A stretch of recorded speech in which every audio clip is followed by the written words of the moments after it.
Welcome to the second half of Kids Community Connections, 103.1 Kids FM. Phyllis Jones, your host, and we're still talking to Tashe about the event that's going to help fund and help human trafficking, help the kids, the boys and the girls, when they come home and come back. It's going to help them enter back into the world that not the world that they just left, but back into the world that's going to protect and help them get back. Because, you know, if you're part of human trafficking, you got to remember, you got to think about the mind control, all these other controls that are going to go on and happen. It's going to take a lot of counseling to get the child back to, first of all, their family, you know, and you're going to have to work with the family because they have another child that came home. The child that left them is not the same one that's coming home. So the family's going to have to learn to reconnect with their own child. And also we need to remember that kids as young as 9 are taken and old as 23 are taken. And in Bell County, there was a 4-month-old taken for trafficking, and that's sick. I mean, the whole thing is sick, but, you know, a baby, really, come on, you know. But it's a serious thing, and we need to fix it, and we need to reach out to A.R.K. And we need to reach out to any agency, you know, that knows. Unfortunately, now we've turned into people. We need to be a walking book. We do, because when you meet someone and they're talking about certain issues, we need to be I carry it's crazy now. I used to just carry my cell phone, but now I carry a tablet everywhere I go because there's always some information I need to give somebody. And when I was asking about Coryell County, there's two organizations in Coryell County. One is a church and one is a nonprofit business, but they want to do a workshop, a training. Mm-hmm. So I need to find out, will A.R.K. do one in Coryell County? Because there's no place in Coryell County that does it. Okay. So I'm going to ask, I'll be calling tomorrow to see if A.R.K. can do it there. And if not, I'll ask Unbound to do it. Well, one or the other, it needs to be done because, in Killeen, a church did it, and I was shocked. I was like, oh my gosh, okay. And that was great because it was a lot of people there, and you left. People came in with the, you know, oh my God, yeah, I'm gonna go. So, oh my gosh, what's going on? You know, so it changed their minds about it. But what were you saying? Oh, also, what I was saying before we break, the police department. We need to work with the police department because often when police department find teenagers that's been trafficked, they interrogate them as prostitutes without realizing that they've been trafficked. Right. That's a different conversation. But if the police interrogate them as a prostitute, it's kind of hard to say, oh, I'm so sorry. You know, let's talk about this now. You just lost the child's trust because you've accused them of something and now you want them to trust you. Adults can't recoil that fast, and the kid, there's no way to do that. So we need to work with our police departments so they can reframe their lingo sometimes when they find teenagers, and that would take conversations from you about that. Yes. Well, I actually had several encounters with the police department, and unfortunately, my mother, she is well known in Bell County. By the police department, and so me being her daughter, I was well known too, and they knew that I was prostituting. And it's interesting you say that because I don't ever really recall them trying to get down to the source of why I was doing what I was doing. They just saw that I was in school and I wasn't going to school. I should be in school, and you're not in school and you're doing this. And there was never, let's get to the root of it. And one thing I'll say about that is pimps and their prostitutes have this union, and it's like a sacred covenant. Right. And each is case by case basis. You know, you've got some pimps who physically beat on their women or you know, their kids or whatever. Mine wasn't that severe, but nonetheless, I was so committed to him that even if somebody asked me, I wouldn't tell them who it was because I loved that individual. Right. And it was just sacred. I would never do that. And so, but yes, they definitely need to be aware of the big picture and getting to the source of it. If we are rescuing these girls and these young children, these young boys, without getting to the root of the sellers, then they're just going to find somebody else. Right. And so it's just going to be another child. But eliminating addressing the sellers is getting to the real root of the issue, and that definitely needs to take place. What do they look like? Because a lot of them live normal lifestyles. A lot of them live very normal lifestyles. We've got in higher places of positions of leadership. We've got sellers and we've got buyers in high places, and we don't think about it in our government and things like that. I mean, it's reality, and so. So yes, they definitely need to become aware, and we are actually at the last roundtable meeting that we had. There were some people from the local police departments there getting insight and sharing their experiences, and so that was very encouraging to see the police department get involved, because I think this is it may be new for them as well too. How do I look for this? How do I extend that compassion? How do I make this child feel safe? Because we're in a society right now where, unfortunately, we don't feel safe by our police officers in some situations, and how to maintain that integrity and that trust as those who are supposed to be protecting us in our world, in our cities, in our towns, and things like that. So yes. Well, I'll say I'm gonna speak for me and my part. I started doing radio. I'm the state education chair for the NAACP, so the state's mine. And not to say I can do what I want to do, but I can put on workshops anywhere. I actually can. And I look at human trafficking, I guess, as it's education. I still everybody's committee as far as education. So I want to, this year, the state NAACP's convention will be in Killeen. And I want to do a workshop on human trafficking. So I'll be getting in contact with you and A.R.K, because I want to do a whole awareness workshop. I mean, a full awareness workshop. Well, not a little bit, but a full. I don't like to say the word panel because that drives me crazy. So we're gonna have a more of a roundtable talk to educate everybody from everywhere, because that way I'll reach more than Killeen. We'll be reaching people from all over different places to talk about it and to open up that box, because I'll say box because too many of us close it. A lot of us treat it as domestic violence. We lift the carpet and sweep it under there and put it back down. And we need to not put it under the carpet. Also, I'm on the Bell County Child Welfare Board, and we talk about foster care, but guess what? We've never talked about human trafficking. We should, because foster kids are taken. Absolutely. Yes, it's faster because they're foster kids. So, but we don't talk about that. So that's another area that we do need training and to talk about it at. There's actually a statistic I have written down here, and it says that over 74% of the victims of DMST in Texas were at one time in the foster care system. So whether they were, in my case, I was trafficked before I ended up in foster care, but whether it's before, during, or after. Go back again. Okay. See, she's doing this to us. Go back. Okay. Oh, and also, just in case anybody is just tuning in or what's been listening to us talk, we're talking about human trafficking, which is child sex trafficking and adult trafficking, but as a whole is human trafficking. And we're talking about an upcoming event by an organization called A.R.K, and they're having an event to raise funds to go back to the area so that when these kids are found, when they are caught, and I'll say caught because you gotta go get them, A.R.K provides the training and the counseling that these kids need to go back home. But they also train the family, because remember, the child is coming back to the family is a different child that left. So these parents got to understand the mentality of their child changed, so they must adapt to it. So it's a family it's a family thing. It's not just getting that kid back.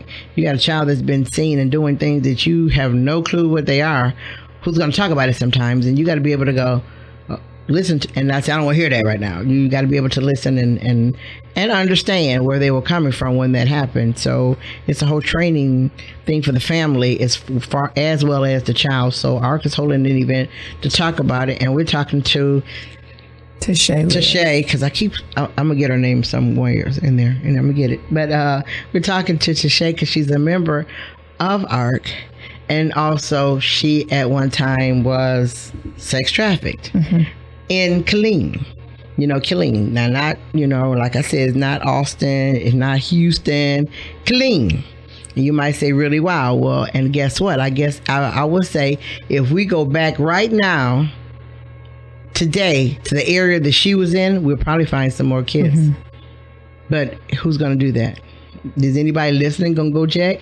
Because guess what? I am that one that will go check. I really am. I am that one that will go check. I am that crazy mother or the crazy person or that crazy woman, whatever you want to call me. I am that one that will go check and get out the car and ask kids, are you okay? I would be the one. I really would be, because I'm committed to our youth through education. I'm committed to our kids, period, point blank. I think we need to do it too. So if you're just not listening, we're talking about human trafficking and an upcoming event. And what did you just say happened to you?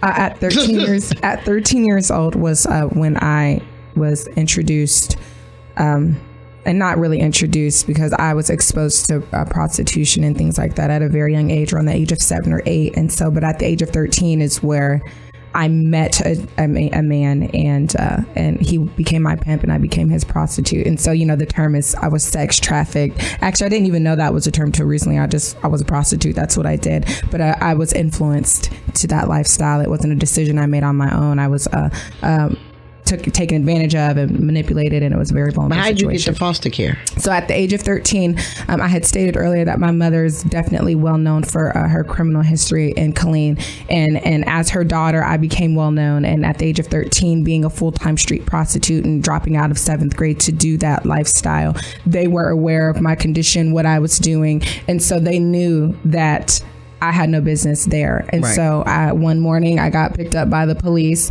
and I was placed in foster care at 13 years old. And so I was in foster care from the age of 13 to the age of 16 in a foster home. And fortunately, my experience in foster care was very, very, very good. I only transitioned to 2 homes within that 3-year period. I've heard a lot of, traumatic stories of other foster children. But, the statistic is that over 74% of the victims in Texas were at one time in foster care. And so in my case, I did end up in foster care. And it is a very big issue, somehow, the connection. And so bringing awareness to those organizations, those foster care organizations, and how do we prepare for if we have children coming into foster care, this lifestyle? Because I don't believe my foster parents knew that I came from that lifestyle of prostitution. I don't think that they were aware of that. I guess I just did a good job of masking, just living life like everything was normal. And so yeah, definitely need to be bringing awareness to the foster care agencies in our local area. And like I said, I'm on the Bell County Child Welfare Board, so we need to get a workshop going. But also, what I want to ask too is April 6th, I think. I have to go back and check. We're doing child abuse awareness event at Eastwood Elementary School. So I would I'm gonna contact A.R.K because I want you all to have a table there with pamphlets with information, because human trafficking and child abuse awareness are the same thing. I mean, you know what I mean? They're absolutely not the same thing, but child abuse awareness, child abuse and human sex trafficking the same. You're still abusing a child. Right. So we need to add you all to that table for information. And for parents to get the smack in their face. Right. The parent who says, go on out there and spend the night with so-and-so. Well, yeah, they need to find out. You need to go find out who so-and-so's mother is. And go to that house and make sure that everything that's said is said, is done, and you see it. Instead of the freely, oh, sure, go ahead. Shout out to Eastwood Elementary. I used to go to Eastwood Elementary. I still have teachers there who remember me. Yes. Okay. I wasn't that great of a student. Because I work with Mr. David Woodbury, who does Mr. Woodbury. Yes. Oh my gosh. Okay. He knows me very well. With everything he does, I somehow, I don't even work at Eastwood, but every volunteer thing that he does, somehow or another, I'm there. So I think I work at one campus and volunteer at another one. My principal probably gonna kill me for that, but it's okay. But yeah, so we're doing the child abuse awareness in April, and I can't remember if it's the 4th or the 6th, but I'll get back with you and with A.R.K, because like I said, you all need to have a table there to talk about what you do, and like I said, smack parents in the face. Right. And I'm just saying, and not only parents, the public, those of us who don't know need to learn. You know, as we listen to the show, I hope you're on your Facebook or on your Googling human sex trafficking, and you'll find out in Texas over 365,000 kids were sold through human trafficking. That's a whole lot of kids for last year. I'm not talking about period. I'm just talking about in 2016. You had over 300 and some odd thousand. That number shouldn't even exist. When I read that number, I'm like, that's not like the whole state of Texas. I mean, but like I said, just to bring a little more clarity to the reality of the fact that this is happening in our local area, and this is very sobering statistic, is over 80% of the human trafficking cases in Texas relate back to Bell County, Texas. Relate to Bell. At some point they were here, they lived here, they may started here, they somehow 80% of the entire state of Texas, and Texas is you could drive 9 hours and still be in Texas, 80% of them are related and can be traced back to Bell County, right here where we are. Very sobering statistic, 80%. Which sounds like we're all asleep. I mean, that sounds like we're a community, and we're a transit community, and people use that as an excuse not to find out what's going on. We're a transit community. Well, while you're transitioning here, or while you're in here and that swoop to go out, while you're here, you need to understand, because it could happen to anybody. Absolutely. So once again, before we close, can you talk about the event? Absolutely. Freedom Fest. It's called Freedom Fest. It's going to be on March 24th. 2017. It's a Friday evening from 2 p.m. to 10 p.m. So it's an all-day event. It's going to be located at the Yeti Polk Park in Belton, Texas. Again, that's the Yeti Polk Park in Bell County, Texas. You can Google it, and Google is so convenient. It's in Temple, yeah. Oh, it's in Belton. It's in Belton. Yeah, Belton. Belton, yes. Yeti Polk Park in Belton. It's a family-friendly event. There are going to be entertainment, musicians. There is going to be food vendors, arts and crafts vendors, different organizations there with resources and pamphlets to extend information on what type of services they provide to our local community. And it's really a time of unity to bring awareness to our community. It's the first event that we're holding. It's Freedom Fest. Okay, our central location in Bell County is at risk of becoming a hotspot for human trafficking due to its location directly on the I-35 corridor. According to the University at Austin's Human Trafficking by the Numbers research project, it is estimated that there are 79,000 victims of sex trafficking in Texas alone. Okay, the national hotline's data ranks Texas as number 2 in the nation for sex and labor trafficking. And as I stated before, over 80% of the cases of domestic minor sex trafficking can be traced back to Bell County, where there have been over 40 victims identified through the Bell County juvenile justice system alone since 2014. And we just want to take a moment to give our thanks to the cooperation of the many partners of the Central Texas Domestic Minor Sex Trafficking Roundtable, the UMHB Freedom Movement. The UMHB is actually funding our ability to be able to set up this event, so we're very thankful for them. And the A.R.K Foundation. There are now many opportunities to support the human trafficking awareness, prevention, education, and victim services efforts in Bell County, Central Texas, and beyond. Support us by becoming a sponsor, vendor, or participant in Freedom Fest 2017. Find out more information on how you can help. You may contact the A.R.K Foundation again at 254-563-1824. I'll say that again. It's 254-563-1824. Or we can be reached at our email address, which is ARK, A-R-K, 2 freedom @gmail.com. It's ARK2freedom @gmail.com. And while we were on break, keep saying things that have me like, what did she just say? You had 2 pregnancies during this time? I did. I don't think I shared that on the air. Like what? Prior to becoming a victim of sex trafficking at the age of 11, I ended up pregnant. Just being exposed to that lifestyle, and that was normal. I was molested at the age of 8 by an uncle. So sex abuse is definitely trace back further than 13 years old. But my pregnancy at 11 was not due to sexual abuse. That was just due to my rebellion and anger. And so, but 11, you don't have much of adult part of the rebellion. Well, I mean, to you yes, did, but absolutely. To us, yeah, that was definitely, it was normal for me. That lifestyle was very normal. So I didn't understand why people looked at me weird. Wow. It wasn't until I looked at my daughter just a year ago, and she's 13. She's 14 now. And I looked at her at 13 years old, and that was the first time that I was able to see, wow, this is not, that was not okay. Much older than she is. Absolutely. Like, she's young enough to be my sister, you know, we're like 12 years apart, but you know, that's not okay. That is not okay. And so, yes, at 11, I did get pregnant. I was in 5th grade. And then at 13, shortly after I became active in the lifestyle of prostitution or sex trafficking, I was pregnant again. So I actually gave birth to 2 children before the age of 15. Wow. And you know, I stayed in public school. I didn't, you know, shy away. I stayed, and there are a lot of ridicules and things like that came along with it, but I'm still here. I'm a survivor.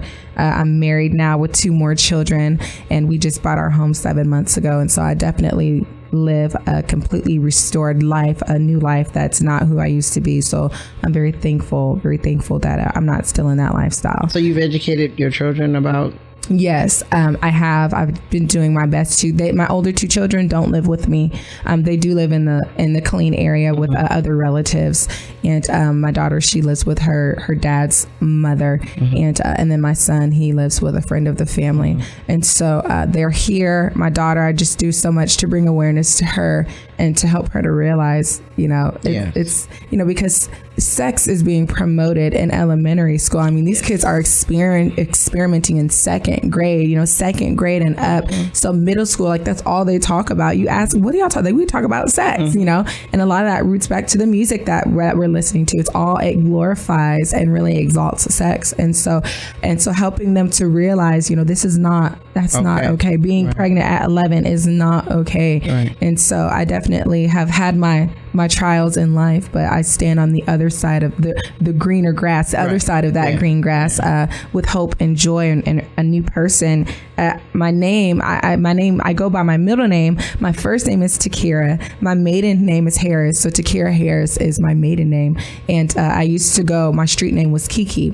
And so I don't go by Kiki anymore because it's not who I am. Right. And I just decided to embrace my middle name, and now I'm married, so I have a new last name. So Takira Harris is my former name, and my name now is Tashe Lewis. So I just stand just wanting to help, just wanting to dig in, get dirty, and get involved.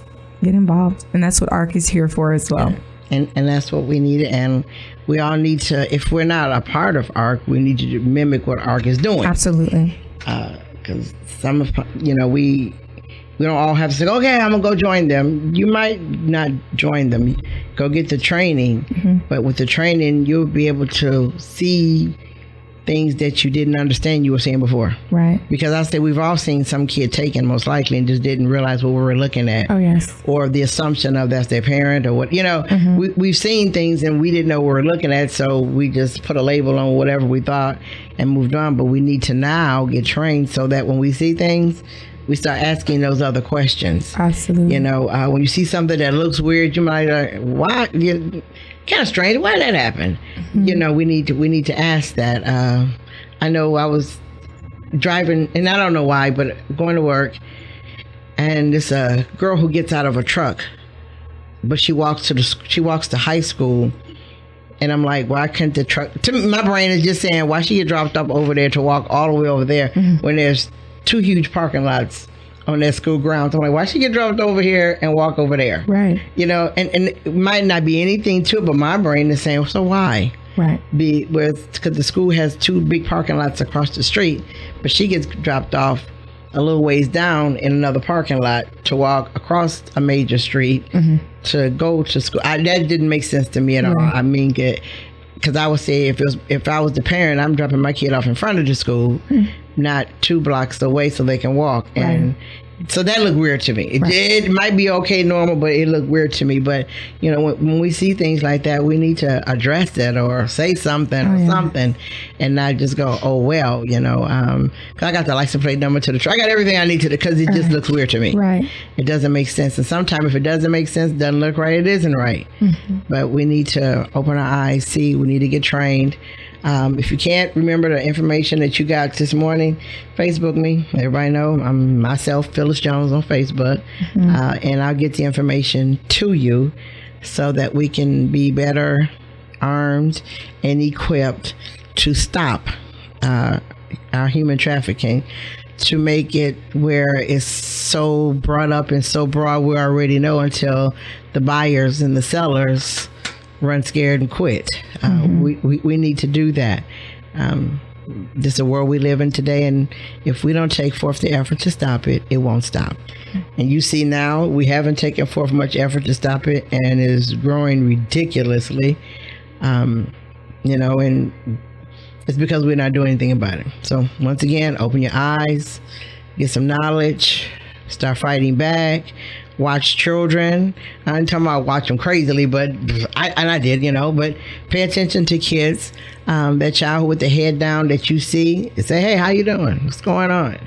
You know, little conversation. You never know. You might be the person that they needed to see that day. And you might be the person to get more information than you ever thought you would, but be prepared for. But, you know, talk to our kids and listen to them. You know, on the street I live on, the little kids they realize I work for the schools.